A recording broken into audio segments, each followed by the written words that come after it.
जी, तमाम बच्चे अपनी उर्दू ए की नोटबुक्स ओपन करें। अब हम नत की इमला लिखेंगे।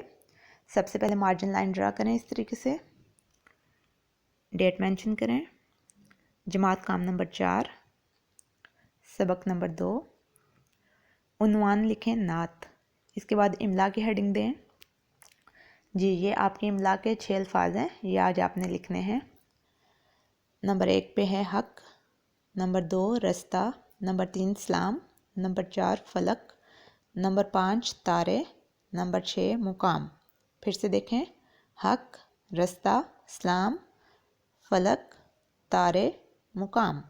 जी, ये 6 अल्फाज हैं। ये आपने अपनी नोटबुक्स के ऊपर बहुत ही खूबसूरत राइटिंग में लिखने भी हैं और इनको आपने याद भी करना है। ये 6 वर्ड्स आपको ज़ुबानी लिखने आने चाहिए।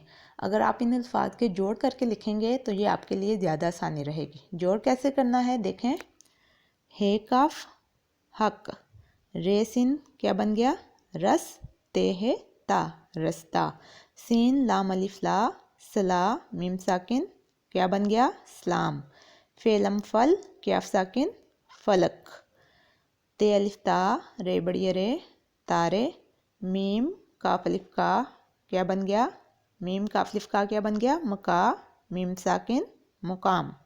जी, इस तरीके से आप जोड़ करके लिखेंगे तो आपको जो लफ्ज़ नहीं भी लिखना आता होगा वो भी आपको लिखना आ जाएगा। इमला के वर्ड्स हमेशा जोड़ करके लिखा करें।